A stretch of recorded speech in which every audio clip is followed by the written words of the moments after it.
호주에서 청소년 사역을 하던 윤치영 전도사라는 이에게 2004년은 인생에서 가장 힘든 시기였습니다. 지금 이분은 최근 사진이니 2004년이면 16년 전의 모습을 상상하셔야 되겠죠. 살도 조금 더 빠지고 좀 더 젊은, 아무튼 이분이 그때 그분입니다.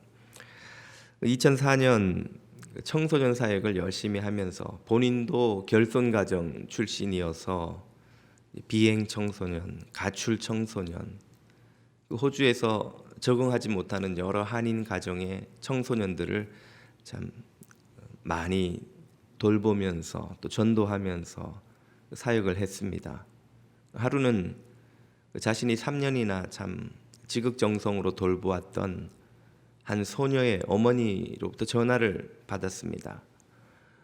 그 전화기 너머에서 다급하게 들리는 어머니의 그 말을 요약하자면, 이 딸이 친구들이랑 파티를 하겠다고 300불을 달라고 하는데 그걸 안 주겠다고 하니까 어머니를 향해 입에 담을 수 없는 욕설을 하고 주먹질까지 하고 감당할 수가 없다는 거예요. 엄마 혼자서. 남편은 지금 일하러 나가 있고 전도사님 좀 도와주세요. 전화를 받는데 기가 막히는 것입니다. 가출을 포함해서 온갖 잘못을 다 저지르는 그 어린 소녀를 3년 동안 정말 눈물로 가르치고 훈계하고 잘 지도해서 좀 정신을 차렸나 했는데 어머니를 향해 욕설과 주먹질을 하고 있다는 이 전화를 들으니 얼마나 속이 답답하겠습니까?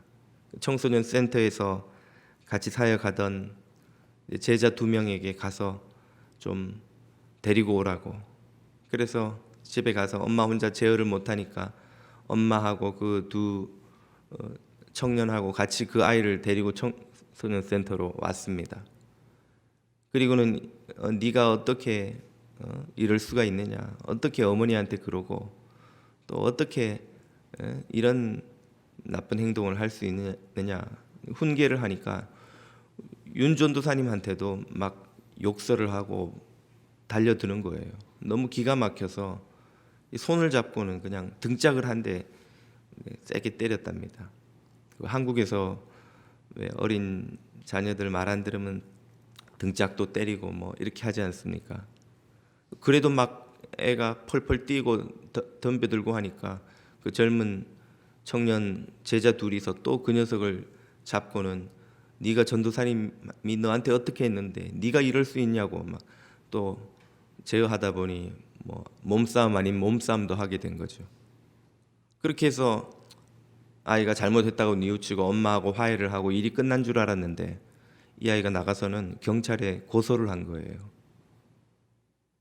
그래서 윤 전도사님과 두 제자와 어머니까지 다 포함해서 납치, 집단 폭행 등등의 죄목으로 다 경찰에 잡혀 들어간 겁니다. 윤 전도사님이 다 뒤집어 쓰고는 1년 금고형을 선고받고 호주에서 추방되는 그런 상황에 놓였습니다. 처음에 재판을 받으려고 이제 구치소로 잡혀 들어가는데 그 호주의 구치소는 지하로 그렇게 들어가더랍니다. 한참을 차가 지하로 들어가니까 막 온갖 인종의 갱들이 다 막 소리를 지르고 이 윤치영 전도사님이 들어오니까 동양인이 하나 들어왔다고 막 난리를 치는데 지옥이 있다면 이런 곳인가 싶은 생각이 들 정도로 무섭고 답답하고 기가 막히더라는 거예요. 이제 갱 사진 내려주십시오. 보기도 섬뜩한 사람들이죠. 그래서 막 너무 답답하고 기가 막히고 억울하고 이게 도대체 무슨 일인가 싶어서 구치소에 갇혀서는 일주일 동안 기도도 안 하고 밥도 안 먹고 그냥 누워만 있었다는 거예요. 기가 막혀서 아니 이게 도대체 무슨 일인가? 내가 주님 주신 사명 붙들고 참 인간 같지 않은 아이들 정말 인간 만들어 보겠다고 전도하고 가르치고 온갖 모욕을 다 당해가면서 희생했는데, 아니 감옥이라니, 그것도 납치와 집단 폭행이라는 이런 기가 막힌 죄목으로 감옥이라니. 자칫 잘못하면 여기에서 그 최고 형량은 수십 년이 넘으니까 수십 년을 썩고는 이제 추방당하는, 내 인생이 여기서 끝나는가? 이런 생각을 하니까 그때는 1년형을 받을 거라는 걸 아직 모를 때니까요. 기가 막히고 답답하고 이게 뭔가 싶은 거예요. 그래서 하나님께 도대체 제게 왜 이러십니까, 하나님? 도대체 제가 뭘 잘못했다고 저한테 이런 시련을 주십니까? 처음에는 기도도 안 나오더래요. 너무 황당하고 기가 막히고 원망스러워서. 산호라면 아마 이 윤전도사님만큼 극적이지는 않을지 모르겠으나 여러분도 기가 막히고 황당하고 답답한 일들이 있지 않습니까? 하나님 도대체 제게 왜 이러시는 겁니까? 하는 마음이 드는 그런 때가 여러분에게도 있지 않던가요? 그렇다면 오늘 우리가 읽은 이 본문 말씀이 그런 답답함과 의문에 답을 주고 계신다는 것을 오늘 여러분과 제가 발견할 수 있으리라 믿습니다. 우리는 드디어 야이로의 집을 나와서 요한복음 6장으로 돌아왔습니다. 5장에서 베데스다 연못가에 38년 된 병자를 고친 그 예수님의 행적과 가르침을 한 5주 동안 예전에 살펴봤던 기억이 나시죠? 이제 6장으로 들어갑니다. 무대는 갈릴리 호수 가버나움으로 옮깁니다. 지금 보시는 이 지도에 이 파란 갈릴리 호수가 가운데 있죠. 주변에 여러 성경에 등장하는 그 중요한 마을들이 있는데 그 제일 위쪽에 보시면 빨간 팔복산 옆에 가버나움이라는 타운이 보이실 겁니다. 저기가 예수님의 3년 공생애 사역의 베이스 캠프였습니다. 나사렛에서 자라신 예수님이 공생애를 시작하시면서 저 가버나움으로 옮기셔서 아마도 베드로의 집을 베이스 캠프로 해서 거기서 머물며 전도 여행을 하시고 돌아오시고 또 예루살렘을 갔다가 돌아오시고 했던 곳이죠. 그 가버나움에서 걸어가도 되고 배를 타고 건너가도 되는 조금 오른쪽에 벳세다라는 마을이 있습니다. 그 마을 앞에 넓은 평원이 있는데 지도를 다시 한번 보실까요? 그 가버나움에서 강줄기 같은 게 하나 있고 그 반대편에 벳세다가 옆에 있는 게 보이시죠? 저 강줄기는 요단강 상류입니다. 요단강은 저 헐몬산에서 흘러내려와서 갈릴리에 이르렀다가 다시 아래쪽으로 흘러내려가서 사해까지 이르죠. 파란 물줄기가 밑에도 있고 위에도 있죠. 위에서 흘러내려와서 밑으로 흘러내려가는 겁니다. 그 요단강 건너편에 벳세다라는 타운이 있죠. 그 벳세다 타운 앞에 넓은 평원이 있습니다. 이제 사진을 한번 보실까요? 지금 이것이 그 갈릴리 호수 동쪽에서 바라보는 그 갈릴리 호수인데요. 저기 오른쪽에 가버나움과 벳세다의 위치가 보이시죠? 저쪽으로 쭉 올라가면 북쪽에 헐몬산이 있고, 아무튼 여기가 지금 벳세다 평원 오병이어의 무대로 오늘날 학자들이 추정하는 자리입니다. 이 벳세다 평원에서 벌어진 일이 무엇인가? 예수님께서 이 벳세다 평원으로 건너가시자 많은 사람들이 따라왔습니다. 사람이 너무 많고 오랫동안 말씀을 듣고 이제 식사 때가 지나니까 그들이 다 배가 고픈 거예요. 그런 상황에서 예수님이 빌립에게 참 감당기 힘든 미션을 주십니다. 5절을 보십시오. 예수께서 눈을 들어 큰 무리가 자기에게 오는 것을 보시고 빌립에게 이르시되 우리가 어디서 떡을 사서 이 사람들로 먹게 하겠느냐 하시니, 빌립에게 이 5천 명을 먹여보라 하는 거예요. 예. 공관복음은 이 예수님의 말씀의 어투를 좀 더 노골적으로 또 선명하게 이렇게 묘사합니다. 마태복음으로 한번 가볼까요?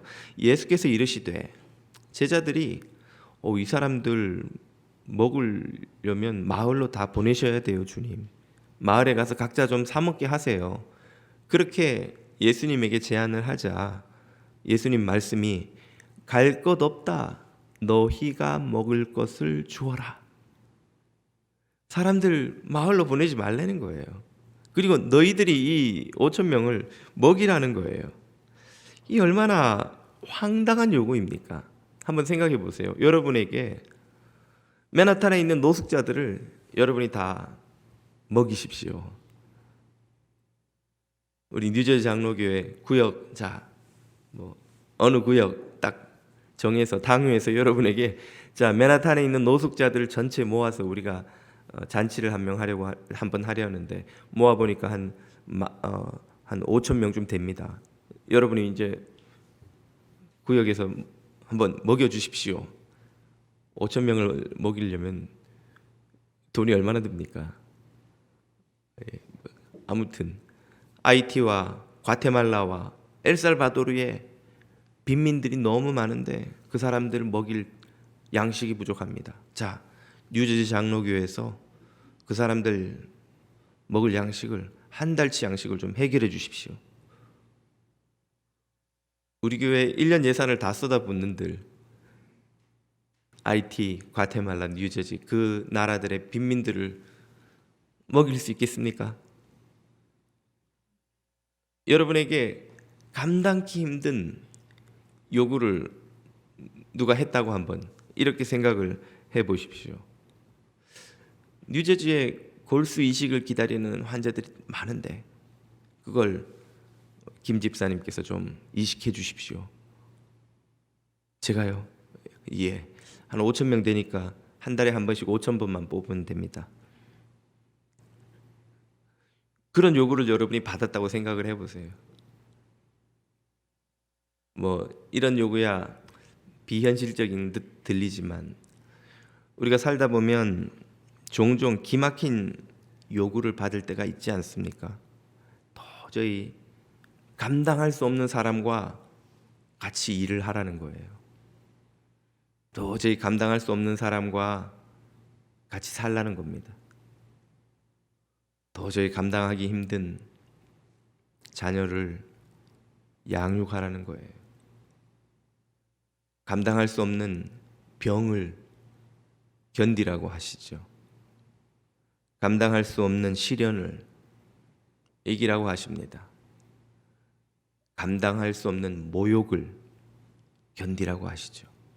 그런 일은 여러분 그리 어렵지 않게 마주하시지 않습니까?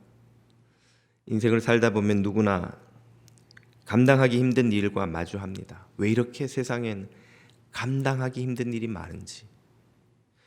도대체 주님은 빌립에게 왜 이러실까요? 그 질문은 곧 주님은 우리에게 왜 이러시는 걸까요? 하는 질문과 같습니다. 빌립이 미워서 이러시는 걸까요? 빌립을 골탕 먹이려고 이러시는 걸까요? 요한복음은 그 이유를 분명히 밝혀놓고 있습니다. 6절을 보십시오. 이렇게 말씀하심은 친히 어떻게 하실 것을 아시고 빌립을 시험코자 하심이라. 시험코자 하심이라. 이 시험한다는 단어의 원어를 보면 시험하다 혹은 시련을 주다 하는 뜻이 거기에는 있습니다. 주님께서 빌립에게 의도를 가지시고 시험을 하시는 거예요. 또 시련을 주시는 거예요. 도대체 왜입니까? 왜 빌립에게 무슨 억하심정이 있어서 그러시나요? 그 이유는 빌립의 믿음을 확인하기 위해서였죠. 빌립에게 믿음이 있는가? 빌립이 과연 믿음을 얻을 것인가? 이 일을 통해서 믿음을 배울 것인가? 그 믿음을 확인하기 위해서 그를 시험하십니다. 그에게 시련을 주시죠. 또 우리에게도 시련을 주십니다. 믿음이 도대체 뭐기에, 믿음이 왜 필요합니까? 믿음은 곧 생명의 길이기 때문입니다. 믿음을 얻지 못하고서는 생명의 길을 갈 수 없기 때문이죠. 같은 이유로 여호와 하나님은 아브라함을 시험하셨습니다. 그에게 그의 생명보다 더 귀한 자녀 이삭을, 하나밖에 없는 독자를 하나님께 바치라고 하셔서 그가 하나님을 향한 믿음, 신뢰가 있는가를, 하나님을 신뢰하고 있는지, 믿고 있는지, 하나님과 참된 신뢰관계 속에 있는지 시험하기를 원하셨죠. 우리가 알다시피 그는 믿음으로 시험을 통과했고 의롭다 하심을 받았습니다. 곧 영생을 상속받은 것이죠. 자, 여러분이 부자고 여러분에게 평생 모은 큰 돈이 있다고 가정을 하십시다. 누구에게, 어떤 펀드 매니저에게 그 돈을 맡기겠습니까? 믿음이 안 가는 펀드 매니저에게 단돈 1원이라도 여러분 맡기실 의향이 있으세요? 이걸 맡기면 저 펀드 매니저가 다 빼먹을지도 몰라. 아니면 실력이 부족해서 다 날려버릴지도 몰라. 그런 펀드 매니저에게 여러분의 생명 같은 돈을 맡기시겠냐는 거예요. 누구에게 맡기겠습니까? 완전히 믿을 수 있는 펀드 매니저에게 그 돈을 맡기지 않으시겠냐는 거예요. 성경을 보면 보디발이 자기 집 총무로 요셉을 삼고 그에게 먹는 것 외에는 아무것도 간섭하지 않고 다 맡겼다. 얼마나 요셉을 믿었기에 그렇게 할 수 있겠냐는 거예요. 정말 믿을 수 있는 펀드 매니저에게라면 여러분이 마음 놓고 전 재산을 맡기지 않겠냐는 것이죠. 믿을 수 있는 그 누구에게만 여러분의 소중한 것을 맡깁니다. 하나님은 어떠하실까요? 그분의 나라와 그 나라에서의 삶, 영생을 누구에게 상속하시겠냐는 것입니다. 믿음이 있는 자녀에게, 다시 말하면 믿을 수 있는 자녀에게, 신뢰가 있는 자녀에게, 하나님과 자신 사이에 온전한 신뢰가 있는, 하나님이 온전히 신뢰할 수 있는 그 자녀에게, 믿음이 있는 자녀에게 그 영생과 하나님 나라를 상속하지 않겠냐는 것입니다. 그렇기에 주님은 믿음을 확인하기를 원하십니다. 아브라함에게도 그랬고 빌립에게도 그랬고 오늘 우리에게도 그렇게 하시는 것이죠. 하나님과 우리에게는 서로 관심이 그러므로 다릅니다. 저희 막내 진리는 학교 갔다 오면 짜증을 내요. 왜 선생님이 숙제를 이렇게 많이 내주냐고, 놀 시간이 없다고, 더 놀아야 되는데 막 짜증을 내는데 엄마는 별로 짜증을 내질 않아요. 엄마의 관심은 다른 거죠. 진리가 그 4학년에게 맞는 선생님이 내준 숙제를 잘 해낼 수 있을 것인가. 그래서 4학년에 맞는 실력을 가져서 또 어려움 없이 5학년에 진학할 수 있을 것인가. 엄마의 관심은 그것이지 진리처럼 더 못 놀아서 막 속상하고 그러진 않죠. 예. 충분히 놀고 있다는 걸 엄마는 아니까. 진리는 아무리 놀아도 만족이 없으니까. 우리와 하나님의 관심도 이렇게 다릅니다. 우리는 왜 하나님이 내게 이런 시련을 주시는가, 시험을 주시는가, 어려움을 주시는가? 왜? 나는 더 편안하게 안락하게 고생하지 않고 살아야 마땅하다고 나는 생각하는데, 우리의 관심은 거기가 있지만 주님의 관심은 우리가 참된 믿음을 갖고 있는가, 하나님과 참된 신뢰 관계 속에 들어가는가 하는 것이란 말이죠. 왜입니까? 그래야만 영생을 상속할 수 있기 때문에, 하나님 나라에 들어갈 수 있기 때문에, 하나님의 백성이 되어 천국을 살 수 있기 때문이죠. 그 믿음을 얻을 수 있다면 시련과 시험도 같이 있다는 것입니다.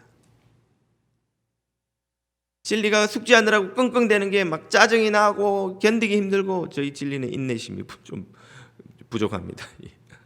못 견뎌요. 막 조금이라도 막 짜증 나는 거를. 엄마가 볼 때는 그건 가치가 있는 거예요. 그렇게 함으로써 공부를 해서 실력도 쌓지만 인내하는 법을 배워야 하기 때문에, 진리가 지금 4학년 때 저 숙제하는 게 짜증이 나서 못 견디는 걸 이기지 못하면 미들스쿨은 어떻게 견딜 것이며 하이스쿨은 어떻게 이길 것이며 사회에 나가서는 어떻게 제 몫을 하며 살아갈 수 있겠습니까? 엄마의 관심은 그거예요. 어떻게 진리가 이 힘든 숙제를 하면서 자기를 이기고 견디는 법을 배우는가. 그래서 잘 성장한 사회인으로 준비되는가. 진리의 관심은 어떻게든 이 숙제 안 하고 빨리 나가 노는 거죠. 하나님의 관심은 우리가 참된 믿음을 갖고 영생을 상속할 수 있는가 하는 것이죠. 그것을 위해 시험과 시련을 겪는 것도 허락하시는 것입니다. 바로 이것이 주님이 빌립에게 감당하기 힘든 미션을 주시는 이유요, 오늘 우리에게도 시험과 시련을 허락하시는 이유입니다. 저와 여러분이 아브라함처럼 참된 믿음으로 주님이 주시는 이 시험과 시련을 거뜬히 통과하고 영생을 상속하는 자녀가 다 될 수 있기를 주님 이름으로 축복합니다. 이렇게 빌립에게 미션을 주었더니 어떻게 그는 반응합니까? 그는 이과생입니다. 문과생이 아니에요. 지극히 합리적이고 계산을 잘하는 사람이에요. 역시 계산을 합니다. 뭐라고요? 7절을 보십시오.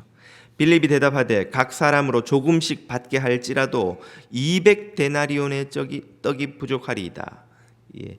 좀 더 문맥에 맞게 쉽게 번역하면 각 사람에게 조금씩만 먹게 하려고 해도 200데나리온의 떡을 사와도 부족합니다. 이런 뜻이죠. 예. 200데나리온 대략 그냥 일당을 100불로 잡고 한 데나리온이 당시 노동자의 하루 일당이었습니다. 그러면 2만 불쯤 돼요. 2만 불어치 떡을 사와도 이 사람들 다 못 먹인다 그 말이죠. 그의 계산은 정확하고 합리적입니다. 그런 계산 결과 답은 불가능하다는 것이죠. 그 말에는 답답함과 낙심도 묻어나옵니다. 200데나리온의 떡, 그 많은 떡을 사와도 부족합니다. 답답한 거죠. 안 되는 거죠. 기가 막힌 거죠. 아니, 주님, 우리가 가진 게 얼마인지 아시잖아요. 글쎄요, 유다가 재정 관리를 하는데 한 20데나리온이나 있으려나요? 200데나리온을 사와도 이거는 안 되는 거예요. 어떻게 이 많은 사람을 우리가 먹입니까? 답답한 빌립의 마음이 묻어나옵니다. 우리도 빌립처럼 늘 계산을 합니다. 이 시련을 내가 감당할 수 있을 것인가? 이 시험을 내가 이길 수 있을 것인가? 이 사람과 내가 함께 일할 수 있을 것인가? 이 사람을 내가 견딜 수 있을 것인가? 이 미션을, 이 인생의 고난과 시련을 내가 이길 수 있을 것인가? 계산을 두드려 봐요. 두드려 보면 항상 결론은 똑같습니다. 안 돼요. 감당할 수 없습니다. 나는 저 사람을 감당할 수 있는 사람이 아니에요. 나는 이 어려운 문제, 이 인생의 문제, 일터의 문제, 가정의 문제, 신분의 문제, 이 관계의 문제, 이거 아무리 계산을 두드려봐도 답이 안 나와요. 기가 막히고 화가 나고 원망스럽고, 도대체 왜 하나님은 나에게 이런 상황을, 왜 부모님은 내게 이런 상황을, 왜 남편은, 아내는, 우리 아이들은 나를 이런 상황으로 몰아넣는가, 왜 일터는, 직장은 나를 이렇게 힘들게 만드는가. 답답하죠. 그런데 그 명석한 빌립이, 이과생 빌립이 계산하면서 빠뜨린 변수가 하나 있어요. 우리도 늘 빠뜨리는 변수입니다. 그것은 바로 그의 눈앞에서 지금 그 미션을 부여하고 계시는 예수 그리스도 그분입니다. 빌립은 계산을 하면서 눈앞에 있는 예수님은 집어넣지 않았어요. 그 계산식에. 그 예수님이 어떤 분이십니까? 본문 6절이 이렇게 말하죠. 다시 한번 보십시오. 이렇게 말씀하심은 친히 어떻게 하실 것을 아시고 빌립을 시험코자 하심이라. 무슨 말입니까? 예수님은 이미 답을 알고 계신다는 거예요. 예수님은 이미 어떤 방법을 쓸지 계산이 다 나와 있다는 말씀이에요. 예수님은 곧 답이십니다. 예수님이 해결책이에요.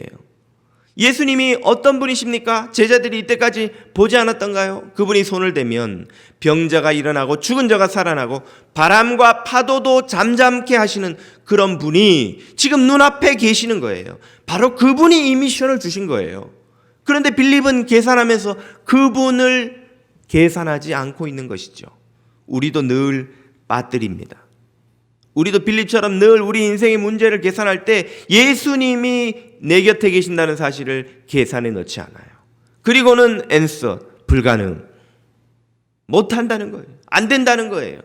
절망이라는 거예요. 길이 없다는 것이죠.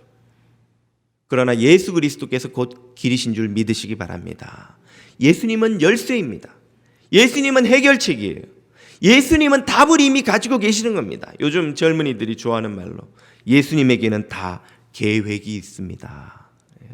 예수님은 계획을 이미 갖고 계세요. 답답해하는 빌립을 보시면서 이미 당신 마음속에는 이 문제를 어떻게 풀지 다 플랜을 갖고 계셨던 거예요. 찬송가 585장의 배경을 예전에 한번 말씀드린 기억이 납니다. 마틴 루터가 개혁은 지지부진하고 교황청의 박해가 날로 심해져서 너무 힘이 빠지고 지치고 낙심해서 한동안 우울증을 앓았습니다.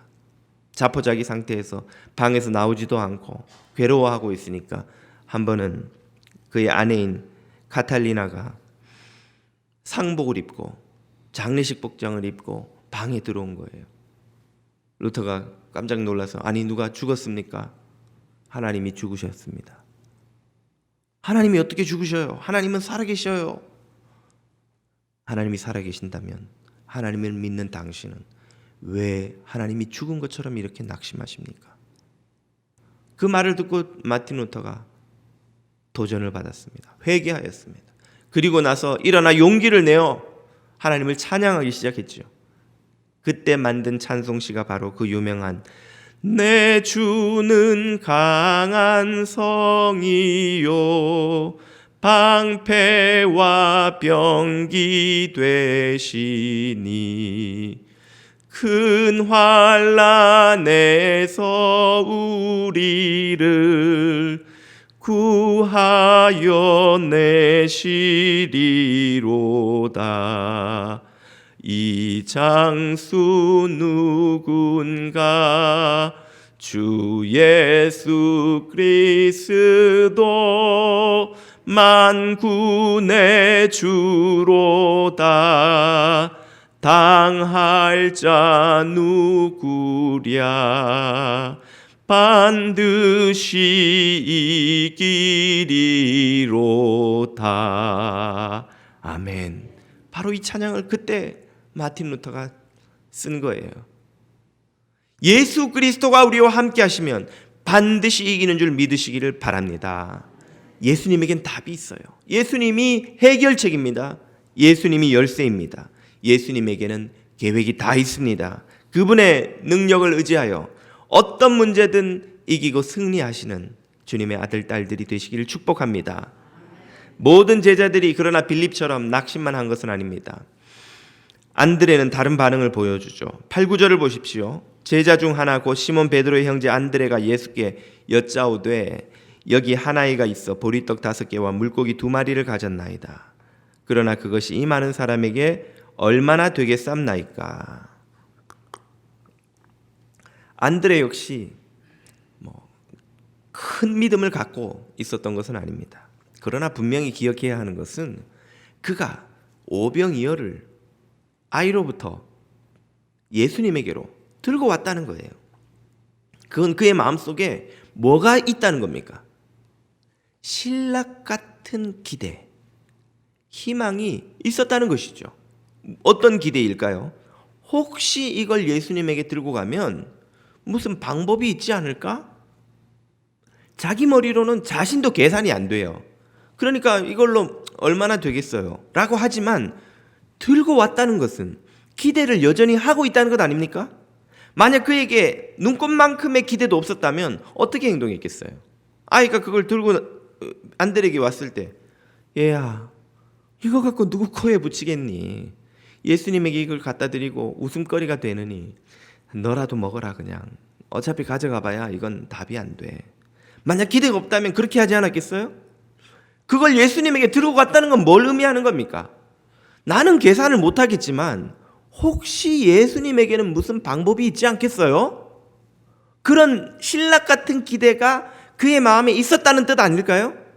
예, 그것을 예수님은 겨자씨만한 믿음이라고 하십니다.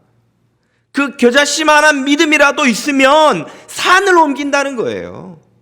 그 겨자씨만한 믿음으로 안드레가 혹시 예수님, 저는 계산이 안 되지만 주님에게는 무슨 방법이 없나요?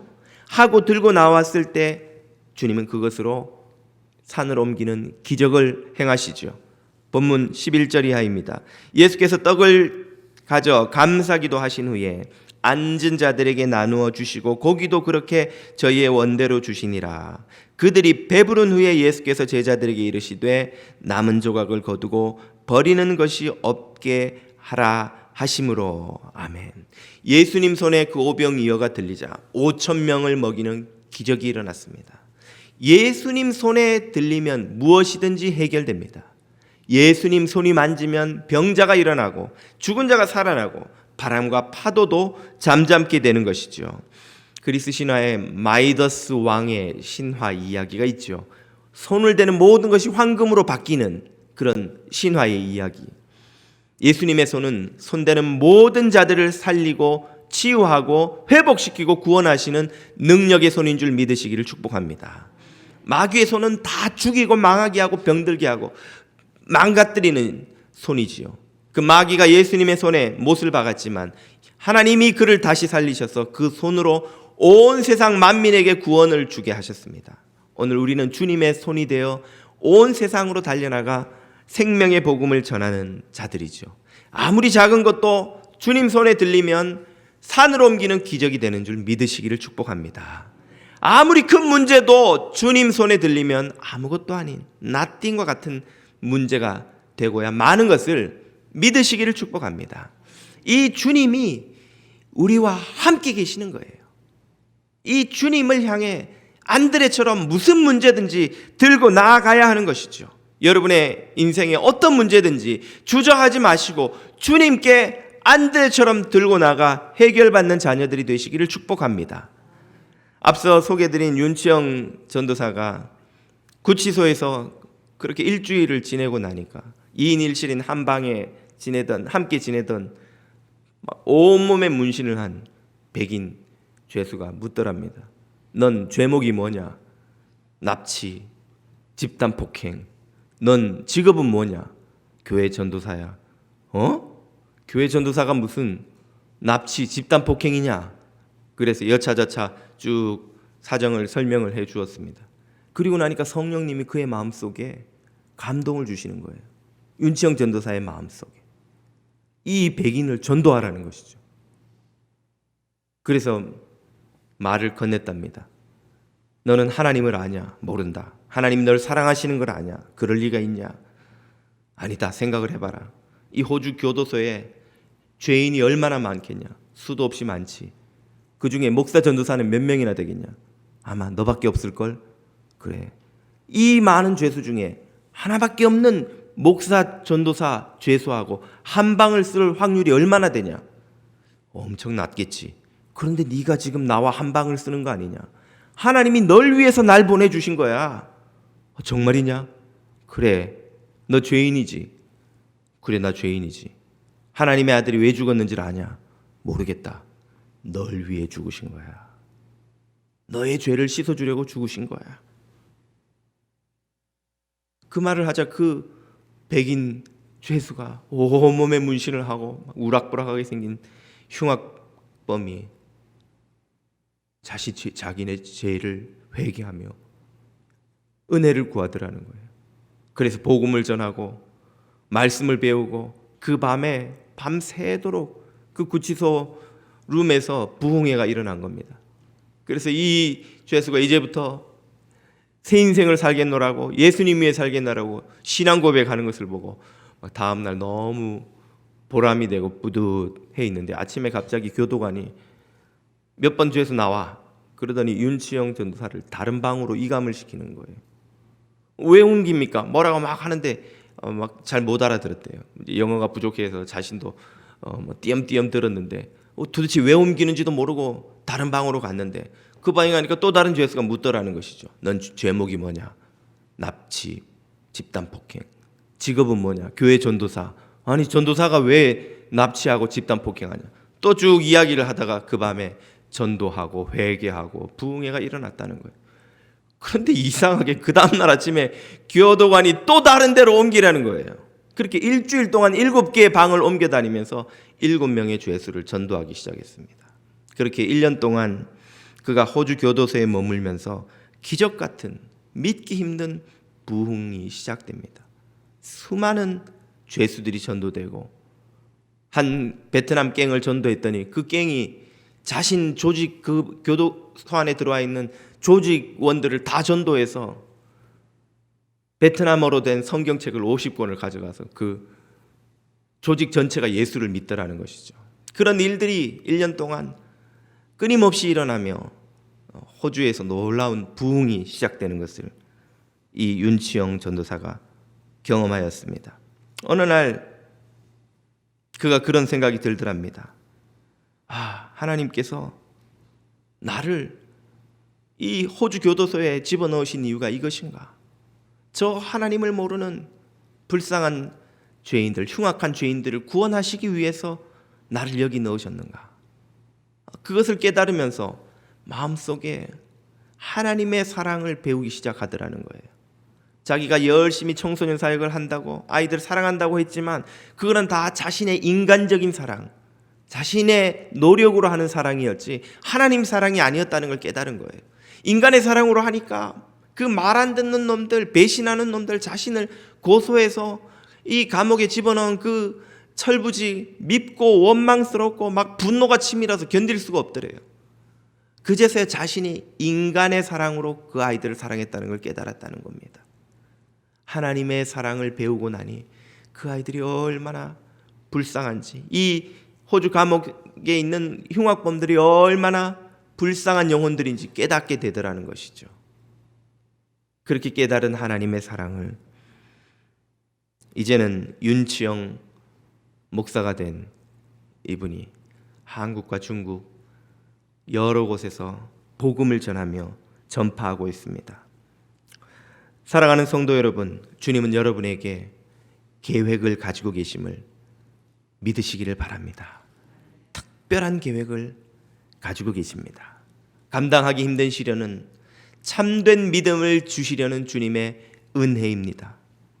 너희가 먹을 것을 주어라 할 때 어떻게 이 말도 안 되는 이걸 어떻게 내가 감당합니까?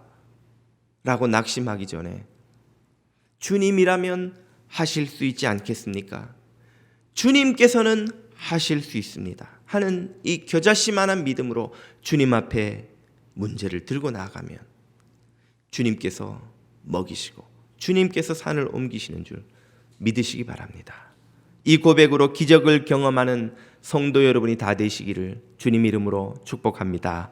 아멘.